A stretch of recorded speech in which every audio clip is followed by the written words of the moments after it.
Hi students, कैसे हैं आप? आशा करते सब अच्छे ही होंगे। आज हम आपके लिए लेकर के आए हैं केमिस्ट्री का चैप्टर 3 रासायनिक बलगत की सारे ऑब्जेक्टिव क्वेश्चन है। यहाँ पे हमने पूरा सीरीज जो है आपके लिए बना रखा है और इसमें हम लोग एक एक क्वेश्चन विद डेफिनेशन के सीखेंगे, सरल भाषा में सीखेंगे। ठीक है, तो यहाँ पे देखो क्या है, हमारे पास सारे जितने भी हमारे न्यूमेरिक ऑब्जेक्टिव क्वेश्चन है, बस इनसे बाहर से नहीं आएगा। आप लोग केवल इतने ही ऑब्जेक्टिव तैयार कर लीजिएगा। इन क्वेश्चनों में क्या होता है, आप अपना ऑब्जेक्टिव पढ़ते हैं तो याद नहीं हो पाते हैं, इसलिए मैंने फिजिक्स के भी बनाए हुए हैं। सारे आंसर मैंने स्वयं क्लियर करवा, जो न्यूमेरिक थे उनको मैंने लगा के दिया हुआ है। वही हाल हमारे साथ केमिस्ट्री में भी चल रहा है। ठीक है, कहते हैं आप निश्चिंत रहेगा, आपको बेहतर समझा के ही चलेंगे। प्रथम कोटि की अवक्रिया के लिए इन्होंने कौन सही है बताइए। तो क्या होता है प्रथम कोटि की अवक्रिया के लिए कौन सही होता है? तो टी हाफ बराबर क्या बनता है, प्रथम कोटि अवक्रिया बात कर रहे हैं ये लोग, तो टी हाफ क्या बनेगा इसके लिए? सही कौन सा आएगा? टी हाफ प्रोपोर्शनल ए जीरो हो जाएगा। ठीक है, इसका मतलब अवक्रिया की अर्धायु जो होती है ए जीरो प्रारंभिक सांद्रता के प्रोपोर्शनल होती है। ठीक है, ये बात इन्होंने ए जीरो का मतलब इससे निर्भर नहीं करती, प्रारंभिक सांद्रता पर निर्भर नहीं करती, इसका मतलब ये होगा। ठीक है, 1/, नहीं होगा 2/, नहीं होगा तो ए जीरो कर देना। ठीक है, क्योंकि टी इसका मतलब क्या हुआ, टी हाफ प्रोपोर्शनल 1, और आप खूब जानते हैं टी हाफ बराबर सूत्र होता है 0.693/k होता है। क्या यहाँ पर कहीं पर भी के का मान इधर आया है? नहीं आया। अगर ये वाले होते तो इनमें हर जगह के का मान ए का मान रखा होता, लेकिन इसमें ए का मान नहीं होता है। ठीक है, तो इसीलिए ये जीरो वाला आपका मान सही हो जाएगा। कौन सी अवक्रिया आभासी एक अणु का अवक्रिया है? एक अणु का अवक्रिया, एक ही अणु जिसमें आभासी की बात, जिसे यहाँ पे दो अणु भाग लेते हैं। अवक्रिया तो द्वि अणु का है, लेकिन ये शून्य कोटि की है, इसीलिए इसे एक आभासी एक अणु का अवक्रिया इस नहीं सॉरी ये तो शून्य कोटि की है। ये क्या है? शून्य कोटि की है। और अणु कितने हैं? दो अणु, द्वि अणु का अवक्रिया है। ठीक है, ये भी द्वि अणु का अवक्रिया हो गई। अच्छा, आभासी एक अणु, फिर NaOH वाली भी द्वि अणु को, लेकिन H2O जल कोई भी अभिकारक नहीं माना जाता, जल में अभिकारक को नहीं माना करते। इसे हालांकि अभिकारक दिख भी रहा है, अभिकारक लग रहा है, तो इसीलिए क्या है, आभासी एक अणु का अवक्रिया कौन होगी? CH3। जहाँ पे जल से अवक्रिया हो समझ लीजिए आभासी एक अणु का अवक्रिया, क्योंकि अणु तो दो हैं, मगर आभासी एक अणु क्यों कहा गया? क्योंकि उसमें हो सकता है पानी मिक्सअप हो, एथिल एसीटेट में पानी मिक्सअप हो, तो ऐसी अवस्था में एक अणु भी माना जा सकता है। ठीक है, जो शराब है तो शराब में पानी ऑलरेडी होता है, तो एक अणु भी उसे मान सकते हैं। ठीक है, यही आवासीय एक अणु का प्रक्रिया हो गई। प्रथम कोटि की अवक्रिया के अर्धभाग के पूर्ण होने लगा समय जो होता है, बताइए, उसकी प्रारंभिक सांद्रता पर निर्भर नहीं करता है। डेरिवेशन है, सिद्ध कीजिए अवक्रिया के आधे पूर्ण होने में लगा समय उसकी अर्धायु पर प्रारंभिक सांद्रता पर निर्भर नहीं करता है, तो यही वाला इसका आंसर सही हो जाएगा। प्रथम कोटि की अवक्रिया के लिए वेग स्थिरांक का समीकरण आप खूब जानते हैं, के बराबर हमने लिखा भी है 2.303/t log 10 बेस a/a-x। ये डेरिवेशन आप किए हुए हैं, प्रथम कोटि का हो जाएगा। ठीक है, नेक्स्ट है शून्य कोटि अवक्रिया का नियतांक का मात्रक होता है मोल लीटर इनवर्स। क्या होगा हमारे पास बताइए? शून्य कोटि की जब बात करेंगे आप, तो mole litre inverse second inverse होता है, mole litre inverse second inverse, और मोल प्रति लीटर प्रथम कोटि के लिए हो गया। ठीक है, प्रथम कोटि इसका mole litre inverse second inverse क्यों कहा जाता है? क्योंकि शून्य कोटि में के बराबर होता है डेल्टा x/डेल्टा t होता है। x का मतलब सांद्रता होता है, सांद्रता को बोलते हैं मोल प्रति लीटर, और डेल्टा टी सेकेंड हो गया, तो इसका मतलब mole litre inverse second inverse हो जाएगा। प्रथम कोटि की अवक्रिया 72 मिनट में 75% पूर्ण होती है, आधी कितने समय पूर्ण होगी? तो सबसे पहले हमारा न्यूमेरिक है। ठीक है, इसको देखते हैं। जब अवक्रिया 72 कैसे लिखेंगे आप? जब, ये हालांकि बड़ा क्वेश्चन है लेकिन छोटे में दे दिया है तो इसको लगवा देते हैं। ठीक है, 72 जब अवक्रिया 75% पूर्ण होती है, पूर्ण होती है, देखिए जरा एक बार समझना, ये न्यूमेरिक है इसलिए हम लगवा दे रहे हैं। ठीक है, 75% पूर्ण होगी तो परसेंटेज में a बराबर 100 माना जाता है प्रारंभिक मान, और a-x 100 - 75 माना जाता है, बराबर 25 हो गया। जो लोग नहीं समझ पा रहे हैं तो वो हमारी प्ले लिस्ट पर जाके केमिस्ट्री वाली पे सारे क्वेश्चन पढ़ सकते हैं, प्रथम कोटि वाले हमने सब समझाया, वहाँ से फिर आपको बेहतर आ जाएगा। ठीक है, और समय इसका टी मान लीजिए। ठीक है, कितने मिनट में? 72 मिनट में। टी बराबर है 72 मिनट है या सेकेंड है, देख लीजिएगा। 72 मिनट है, 72 मिनट मान लीजिए, MINUTES। ठीक है, अब इसमें पहले आप के निकालिए। सूत्र होता है 2.303/t log 10 बेस a/a-x। मान रखिएगा सभी, तो क्या होगा 2.303 और अपान टी का मान 72 लॉग 10 बेस ए का मान 100/25 काट तो 25 चक्कू सो लॉग 10 बेस 4। हमने एक तरीका आपको बताया था कि हमेशा याद रखना कि लॉग 10 बेस 2 का मान 0.301 होता है। लॉग 10 बेस 4 का दुगना कर दो, 301 दूना 602।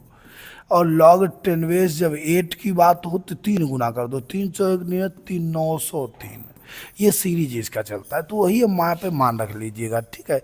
तो क्या बनेगा नई लाइन से हमारे पास के बराबर बनेगा 2.303 अपॉन 72, यहाँ पे 0.602 होगा, ठीक है। अलग 6 का खाली गुणा कर दिए, इतना ही छोड़ देना, ठीक है। फिर इन्होंने क्या कहा है, कितने समय में अपक्रिया आधी पूर्ण होगी, इसका मान निकाल लेते क्योंकि अर्धा बताना है भाई, क्या कर देंगे। तो क्या होगा, इसका गुणा खाली करना, 23 का 6 में 6 18 6 दूनी 12 13 दशमलव गया 2 1.38/72 के का मान आ गया, ठीक है। हमें क्या बताना होता है, हमें जब अभिक्रिया 50% अर्थात आधी पूर्ण होती है, आधी पूर्ण होती है, आधी के लिए के बराबर सूत्र होता है डायरेक्ट 0. टी हाफ बराबर होता है, समय पूछ रखा है आधी में अर्धायु को आ जाता है, तो टी हाफ बराबर होता है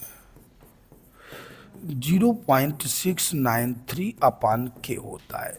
आप उस वाले के का यहाँ मान रख दीजिएगा, तो 0.693 बाई 1.38 और बाई 72, सबसे नीचे वाला मान ऊपर गुणा में चला जाता है, 0.693 गुणे 72 बाई 1.38, 669 दूनी 36 दूनी 72, 36 दूनी 72, आंसर आपका 36 आएगा। कितना आएगा, 36 मिनट हमारा आंसर आ जाएगा। तो इस तरीके से आप, हालांकि ये लॉन्ग क्वेश्चन है लेकिन अगर ऑब्जेक्टिव में दे दिया है तो मैंने लगा इसलिए दिया, आप सीख जाएंगे, ठीक है। तो सबसे पहले जो परसेंटेज दिया उसे ए को 100 माना जाता है, बी को माना जाता है 100, ए माइनस एक्स को माना जाता है 100 - 50, जो भी घटा दें, ठीक है। टी दिया तो पहले आप के निकाले, के कभी भी निकालना तो 2.3 खाली गुणा करना या 0.6 गुणा करना, ठीक है। फिर इसका मान निकालना, 138 दूनी 138 होता है, ठीक है। डायरेक्ट 2 काटा, 2 से ज़्यादा 36 हो गया, हमारा कहानी खत्म हो गया। अगला क्वेश्चन मेरे पास कह रहा है, यदि किसी प्रथम कोटि के 90% भाग 90 मिनट में पूर्ण हो रहा है, 50%, बिल्कुल सेम सवाल चल रहा है। देखो इसको यहीं से हम लगाएंगे भी, इसी लेवल में इसको हम लगाएंगे, तो क्या होगा, इसको जरा एक बार समझ के चलते हैं। यहीं से इसको हम लगाने वाले हैं, 90% भाग 90 मिनट में पूर्ण हो रहा है, टी दिया गया है, और फॉर्मूला भी यही रखेंगे आप, यहाँ खाली मान बदलेंगे आप, ये दोनों मान बदलेंगे, और यहाँ से इसको हम हल करने वाले, बिल्कुल आगे सेम सवाल चलाएंगे। हटा देते हैं, पूरा ही हटा दें, नहीं तो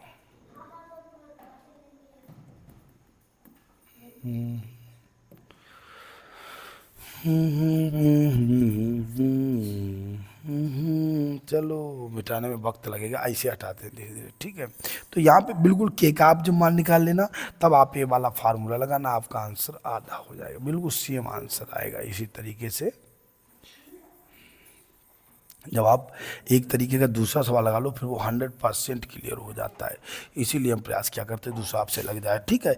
तो इन्होंने कहा है पहले अपक्रिया 100 थी, 90% पूर्ण होती है, 90%, तो 100 - 90 कितना हो गया, 10 हो गया, टी बराबर 90 मिनट है। जब अपक्रिया का 90% भाग 90 मिनट में पूर्ण होता है, ठीक है। तो क्या बनेगा हमारे पास, टी बराबर 90 हो गया, आप लगाओ यहाँ 90, यहाँ 10 × 100/10, 10 का मान 1 होता है, कितना होता है, 1 होता है, तो 2.303 बाई 90 गुणे 1 बराबर 2.303 बाई 90 बनेगा, ठीक है।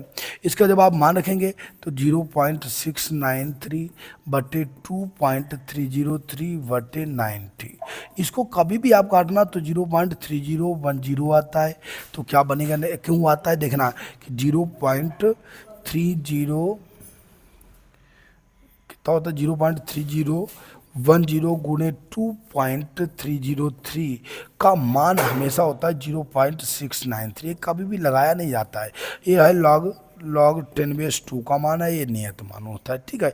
इनका कभी भी आप गुणा कराते हैं हमेशा 0.693 आता है, इसीलिए इसको कभी भी काटना तो दूसरा वाला मान रख देना। तो अब इसका क्या होगा, इसका यहाँ गुणा हो जाएगा, तो क्या होगा 90 गुणे 0.3 होती है 27 मिनट, आपका आंसर 270 होगा, एक अंक 10 हो जाए 27 मिनट आपका आंसर आ जाएगा। देखिए कोई ऐसा हमारा ऑप्शन है 27 मिनट, ठीक है। प्रथम कोटि के अपग्रेल वेग स्थिरांक और आधायु काल में संबंध बताइए। वेग स्थिरांक के बराबर वही सूत्र अभी हमने लगाया था, टी हाफ बराबर 0.693 बाई के, D x upon D T बराबर ए जीरो दिया गया है। प्रथम शून्य कोटि की अपक्रिया है, कौन सी अपक्रिया है, शून्य कोटि की। अगर वन होता है प्रथम कोटि की अपक्रिया होती है। शून्य कोटि की अपक्रिया कौन सा सूत्र सही है, तो हमने खूब पता है टी हाफ बराबर ए0 वाला नहीं माना जाएगा, टी हाफ प्रोपोर्शनल ए माना जाएगा, क्योंकि प्रारंभिक सांद्रता पर निर्भर करता है। टी बराबर होता है delta x upon delta T होता है, ठीक है। तो ये वाला रहेगा। अगर ए0 आपने कर दिया तो ये प्रथम कोटि का है, किसका है, प्रथम कोटि का है। ये द्वितीय कोटि का है, तृतीय कोटि का, सेम चलता है उसका सिस्टम, ठीक है। एक शून्य कोटि की अपक्रिया ए प्लस बी गिव्स आउट सी वेग की दर होगी। दर बताइए क्या होगी, दर में हमेशा अभिकारक का मान लिखा जाता है, सांद्रता का इसका मान नहीं लिखा जाता है। तो के इंटू क्या बनेगा मेरे पास, इसकी दर निकालेगा के इंटू, अब यहाँ होगा शून्य कोटि तो ए पर 0 होगा, बी पर 0, के इंटू A0 B0 होगा, ठीक है। 1 होगा तो प्रथम कोटि का हो गया। अपक्रिया 2H2O2 gives out 2H2O plus O2 के लिए के बराबर H2O2 है या अपक्रिया है। अपक्रिया यहाँ पे बताइए कितना मान आ जाए, एक मान आ रहा है, एक का मतलब प्रथम कोटि की अपक्रिया है, ठीक। अगर यहाँ पे 0 लिखा होता तो शून्य कोटि की हो जाती। अगला है प्रथम कोटि की अपक्रिया 90% पूर्ण होने में लगा समय होता है अर्धायु का। तो 90% की बात हो रही है तो 90% अर्धायु पहले के बनाइए, इसका मान ये भी हमारा न्यूमेरिक है। कैसे कि पहले अर्धायु के लिए क्या होता है, चूंकि अर्धायु टी हाफ के बराबर सूत्र होता है 0.693 बाई टी हाफ हो जाएगा। जब अवक्रिया 90% पूर्ण होती है। अब हम सवाल लगाएंगे तो क्या मेरे पास सूत्र होता है ए बराबर होगा हमारे पास 100 और ए माइनस एक्स होगा 100 माइनस 90 10। समय को हमने मान लिया टी बराबर क्वेश्चन मार्क। सूत्र लगाइए के बराबर, संध्या ध्यान रखो, के बराबर 2.303 अपान टी लॉग 10 वेस ए अपान ए माइनस एक्स, दोनों आप मान रखिएगा। तो यहाँ पे के स्थान पर क्या रखेंगे 0.693 वाई टी हाफ, यहाँ पे रखेंगे 2.303 गुणे 100/10 log 10 बेस होगा, ठीक है। और अपान में टी हो जाएगा, ये भी कट गया। 10/10 का मान 1 होता है, log 10/10 का मान 1 होता है। और इसका जब भी मान आप काटेंगे तो 0.3010 होता है, ठीक है। तो टी बराबर होगा कितना बनेगा हमारे पास 1 अपान, यानी टी हाफ अर्धा पूछा है, क्या पूछ रखा है 90% पूर्ण होने में इतना समय लगता है, तो अर्धायु पूछा है शायद। क्या पूछा, पूर्ण होने लगा अर्धायु का लगभग कितने गुना होता है, अर्धायु का समय जो है अर्धायु का कितने गुना होता है। तो अर्धायु से निकालेगा मान इसका, तो अर्धायु क्या बनेगा हमारे पास टी बराबर 1 अपान 0.3 टी हाफ होगा, टी हाफ होगा, ठीक है। अब क्या होगा यहाँ पे ये 3.3 3.3 बनेगा, 3.3 गुना लगभग बनेगा। कितना आंसर इसका आएगा, आंसर है ऐसा कोई, अर्धायु का 3.3 गुना, अर्धायु का 4.4 गुना, 2.2 नहीं होगा, इसका 3.3 गुना होगा, ठीक है। अगला क्वेश्चन है अवक्रिया वाला। एक गिब्स आउट भी में अवकारक का सांद्रण 4 गुना बढ़ाने पर अवकारकों का सांद्रण 4 गुना बढ़ाने पर 2 गुना अवक्रिया बढ़ती है। अवक्रिया की दर कितनी बढ़ती है, 2 गुना है। तो अवक्रिया कैसी, आधी आधी की बात हो रही तो 1/2 हो जाएगी। कितनी हो जाएगी अवक्रिया कोट क्या होगी 1/2, 4 है और 2/4 होगा, 1/2 बन जाएगा, ठीक है। एक प्रथम कोट की अवक्रिया अर्धायु काल 4 मिनट है। 99.9% कितने समय, ये भी हमारा न्यूमेरिक है, ठीक है। टी हाफ दिया है तो टी हाफ से आप क्या करें के का मान निकाल लेंगे, तो हमारे पास क्या बनेगा 0.693 वाई टी हाफ कितना है 4 से काट, इतना छोड़ देना चाहे इसको काट दो, नहीं इतना छोड़ देते हैं, पूरा लगाते सवाल पूरा लगाएंगे भाई, जैसा आप लोग कह देंगे वही काम होगा। इधर लगा देते, मिटाने वक्त इसमें लगता है पीडीएफ में। तो देखिए क्या इन्होंने कहा अर्धायु काल टी हाफ है, कितनी टी हाफ है मेरे पास 4 मिनट। सबसे पहले के निकालो 0.693 बाई टी हाफ, क्या होगा 0.693 बाई 4 हो जाएगा। जब अभिक्रिया कितने परसेंट पूर्ण हो रही है, 99.9% पूर्ण होती है, बिल्कुल मान रखिएगा। तो ए बराबर हो गया 100, ए माइनस एक्स होगा 100 माइनस 99.9, 0.1 हो जाएगा। अब आप टी निकालिएगा 0.692 क्या होता है टी बराबर, वही फार्मूला रखिएगा के वाला। तो इसका फार्मूला हमारा क्या बनेगा, के बराबर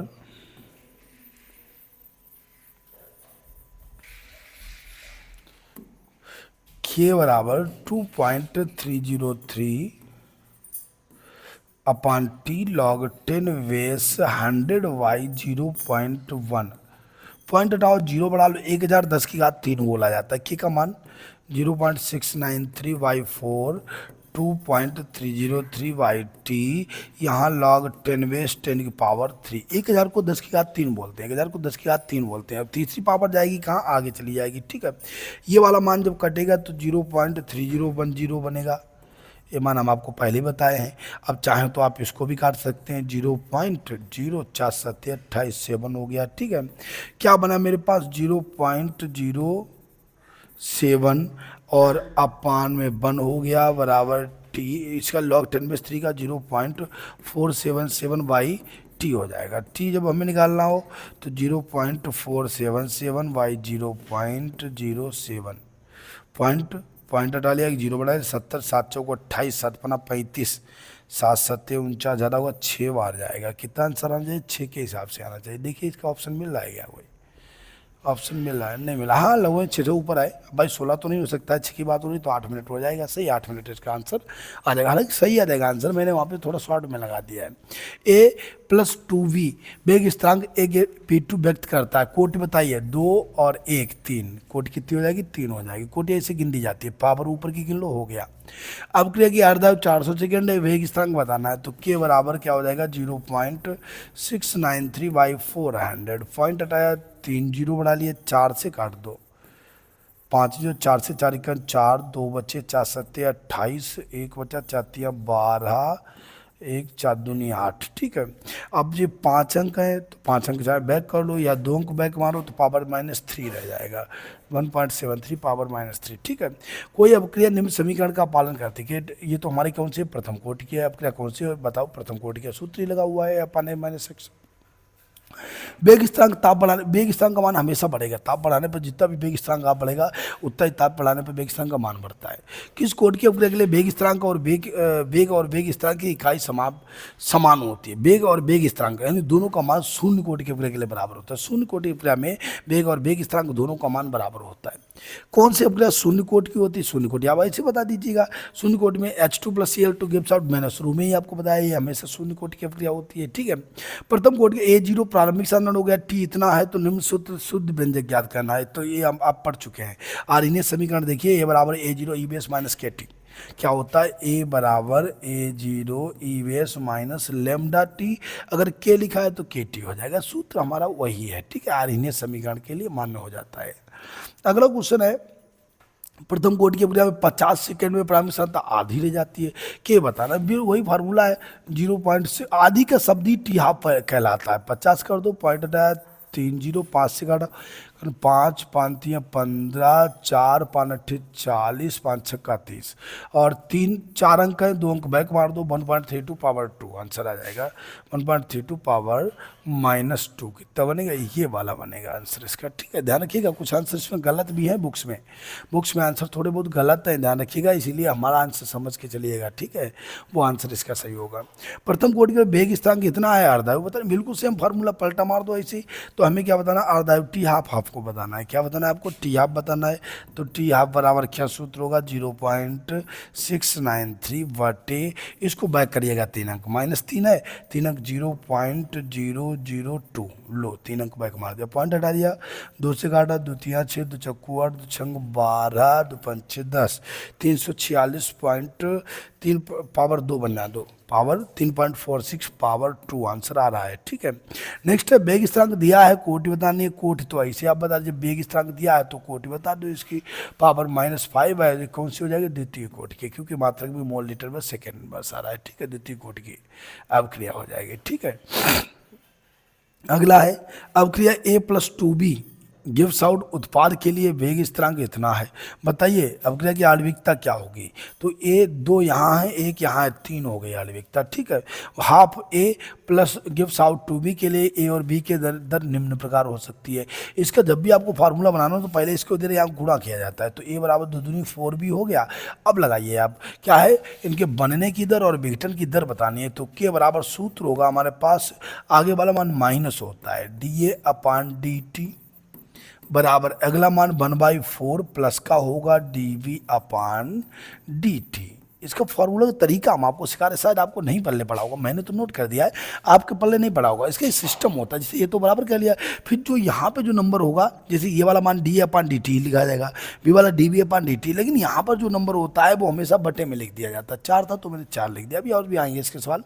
द्वितीय कोटि के अपग्रह वेग इस तरह की इकाई होती है mole litre inverse second inverse. अभी आपने ऊपर इसको देखा हुआ है, mole litre inverse second inverse इसका मात्र इकाई हो जाती है। ठीक है, ध्यान रखिए द्वितीय कोटि का है। द्वितीय कोटि के अपग्रह वेग इस तरह की इकाई हो गई। ठीक, सूत्र के बराबर ये तो हमारा किसका है?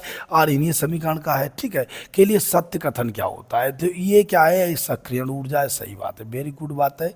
ठीक है, ये हमारे चैप्टर 3 था। अब इसके बाद हम चैप्टर 4 करेंगे और चैप्टर 5 लगातार कोशिश करेंगे। अगर एक ही वीडियो में आ गया तो ज़्यादा बेहतर है, नहीं तो भी दूसरा बना देंगे। अब लगातार हमारे साथ जुड़ेंगे। देखो चैप्टर 4 पे हम बात करते हैं। चैप्टर 4 में क्या क्या दिया है इसको देखते हैं। चैप्टर 4 में हमारे पास थोड़ी ऑब्जेक्टिव हैं, जल्दी से इनको भी खत्म करते हैं, चैप्टर 5 भी खत्म करते हैं। इसके बाद हमारी अगली वीडियो आपके सेकंड पेपर के लिए आएगी। ठीक है, तो ऐसा संक्रमण था तो जिसमें परिवर्तनीय ऑक्सीकरण अवस्थाएं नहीं पाई जाती हैं। परिवर्तनीय नहीं बदल सकता है, स्कैंडियम कभी नहीं बदलता है। परिवर्तनीय ऑक्सीकरण अवस्थाएं स्कैंडियम में नहीं बदलती। आपने डी ब्लॉक की संक्रमण श्रेणियाँ ऑक्सीकरण अवस्थाओं का टेबल बनाया था, तो उसमें स्कैंडियम में +2 होता है, टाइटेनियम में 2 और 3 होता है, बेरिलियम में 2, 3, 4 होता है, 2, 3, 4, 5 होता है, 6 होता है, ऐसे सीरीज चलता रहता है। सबका बदलता है मगर स्कैंडियम कभी नहीं बदलता है, केवल +2 होता है। ठीक है, अणुचुंबकीय यौगिक क्या होगा? अणुचुंबकीय का मतलब होता है जो 2 आयन व्यक्त करते हैं, जैसे Fe होता है, Fe 26 होता है, SO4 जोड़ दोगे 2 निगेटिव जुड़ गया। अब 26 2 कितना हो गया? 28 हो गया। 28 यानी Fe हमेशा अणुचुंबकीय आयन होता है। जिंक नहीं अणुचुंबकीय होता है, Ag नहीं होता है, Cu नहीं बनेगा क्योंकि Cl है, यहाँ पे -1 कम हो जाएगा, Ag कम हो जाएगा। ठीक है, दूसरी तो 26 का 24 रह जाएगा। ठीक है, तो यही व्यक्त करेगा। ठीक है, अब क्या होगा हमारे पास? रंगीन आयनों का निर्माण संभव होता है यौगिक में विद्यमान। क्या संभव होता है? अयुग्मित इलेक्ट्रॉन। रंगीन आयन कब बनाता है? रंगीन आयन की पहचान होती है आप तुरंत अयुग्मित इलेक्ट्रॉन के लिए। अगर अयुग्मित इलेक्ट्रॉन उपस्थित है तो वो रंगीन आयन बनाएगा, और अयुग्मित इलेक्ट्रॉन नहीं है तो रंगीन आयन नहीं बनाएगा। रंगीन संकुल आयन कौन होता है? रंगहीन की बात हो रही, Cu नहीं रंगीन होता है, Fe नहीं है, Fe नहीं होता है Fe। ठीक है, लेकिन जिंक धातु हमेशा रंगहीन होता है।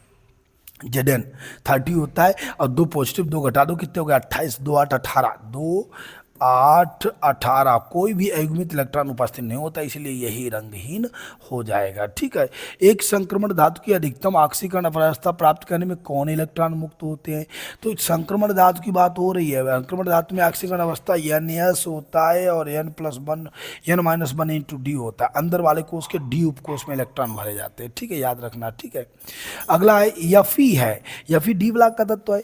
Fe, अभी बताइए डी ब्लॉक की ट्रिक बताइए। डी ब्लॉक की ट्रिक होती है सुन तेरी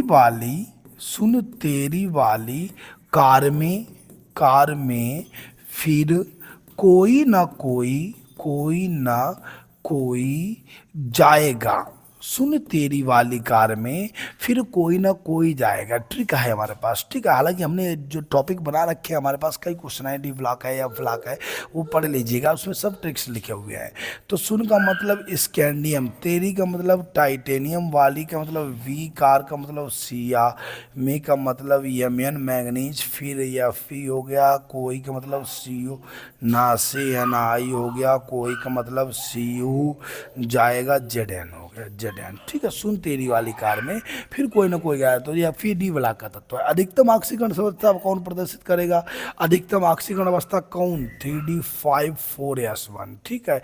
ये सबसे अधिक, क्योंकि यहाँ पे भी 4S2 कंप्लीट है, यहाँ भी 4S2, बातों को कोशिश कर, बातों को ये बताइएगा, ठीक है। अधिकतम ऑक्सीकरण अवस्था प्रदर्शित करेगा। अगला हमारे पास चैप्टर 8-5 है, लास्ट टॉपिक है इसका फर्स्ट पार्ट का, और इसके बाद हम सेकंड पार्ट पे बात करेंगे। इसमें क्या है हमारे पास? उपशास्त्र योजना होगी क्या, यहाँ पे IUPAC नाम होते हैं, ऑक्सीकरण संख्याएं याद करनी होती हैं, ये सब चीज़ें दिया होती हैं, ठीक है।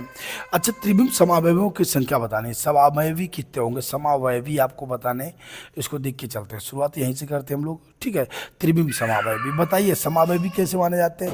इसके यहाँ पे देखिएगा, आप NH3 जीरो होता है, ये -1 होता है 2 बार, तो -2 अर्थात 2 समावयवी हो जाएंगे, ठीक है।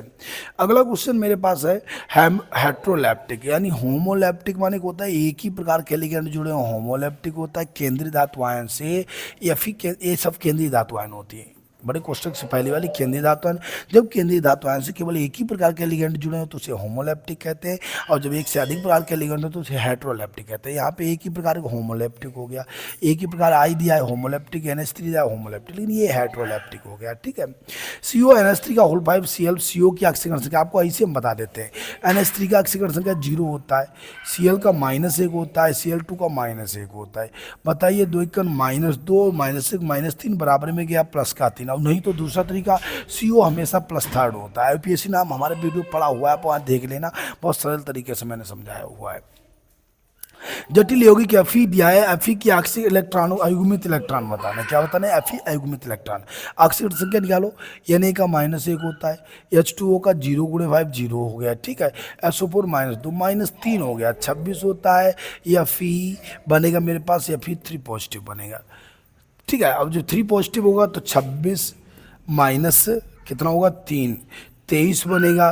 23 का मतलब 2 8 13 बनेगा, 1s2 2s2 2p6 3s2 3p6 6 2 8, ये कितना हुआ 6 2 8, 3d रोक देना, 3d रोक देना, 4s2 ले लो, 6 2 8 2 10 और 3 13, 3 2 5 10 3 13 होगा, इसको 4s1 करना, 3d 4 कर देना, अर्थात कितने 4 इलेक्ट्रॉन बनेगा, 3 नहीं बनेगा 4 बनेगा, ठीक है, 4 इलेक्ट्रॉन बन जाएगा। क्या है? Fe में ऑक्सीकरण संख्या 2 और 1 3, -3 होगा, बराबर में प्लस का 3, Fe 3 पॉजिटिव हो जाएगा, 3 पॉजिटिव का मतलब 26, 26 से 3 गया 23 हो गया, 23 हो गया। 23 से कितना निकालेंगे आप? इसका मान निकाल दीजिएगा। सही है, इसका 4 होता है, ठीक है, 4 अयुग्मित इलेक्ट्रॉन बनेंगे, नहीं तो निकाल के आप देख लीजिएगा, बहुत सरल तरीका है। Fe 3 पॉजिटिव बना है, अब यहाँ पे मान बहुत सारा निकालना पड़ता है, अभी हम आपको ऐसे भी बता सकते हैं, ठीक है। यहाँ पे D कक्षक चला जाता है, तो इसमें 3 पॉजिटिव में आप हमारे पास 23 बना है, 2 8 13 बना हुआ है। अब इसका आप यस में कक्ष ले ही नहीं जाना, यस में नहीं ले जाना है इसको, तो क्या बनेगा 3D 3p6 और 6 2 8 3D 5 हो गया। अब आप इसके बिना वो निकाल लीजिएगा, संकलन निकालेगा तो D 3D हो गया। अगले का 4s होता है, और अगले का होता है 4p होता है, 4p, ठीक है। लिगेंड कितने हैं? लिगेंड है हमारे पास 5 1 6 लिगेंड है, 6 लिगेंड भरिएगा। यहाँ पे P में 3 कक्षक होते हैं, D में 5 होते हैं, S में 1 होता है।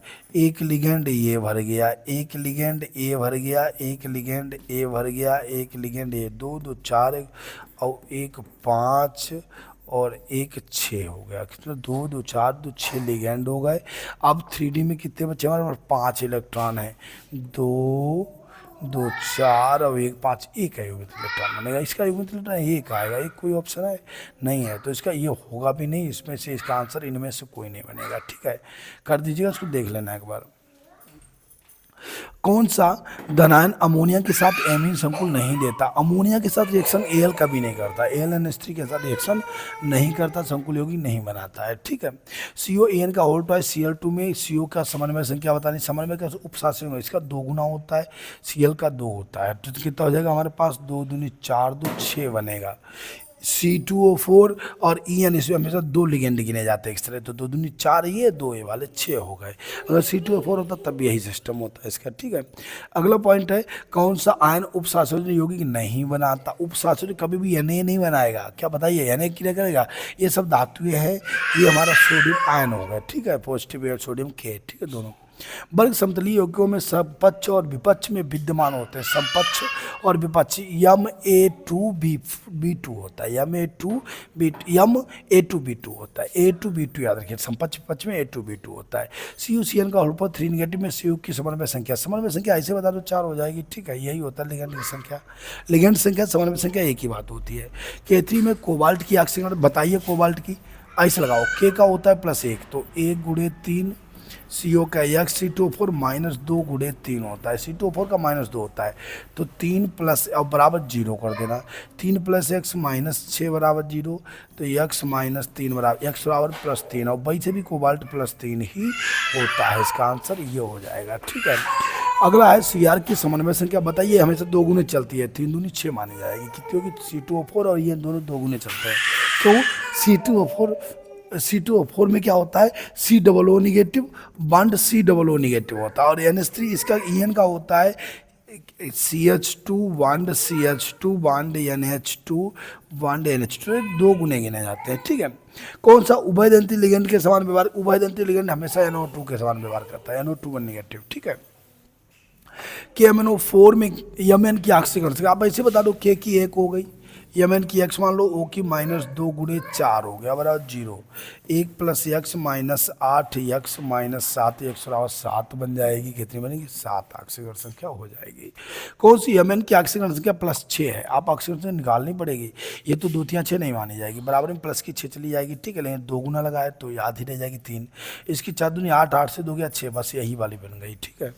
ये हमारे इतने टोटल ये फर्स्ट पेपर के जो थे ऑब्जेक्टिव क्वेश्चन थे, और बाद बाकी अगले वीडियो में हमारे सेकेंड पेपर के ऑब्जेक्टिव क्वेश्चन आएंगे, टोटल आप कंप्लीट कर लेना, बस बोर्ड एग्जाम से संबंधित इतने ही होंगे, ठीक है। आज के लिए जय हिंद।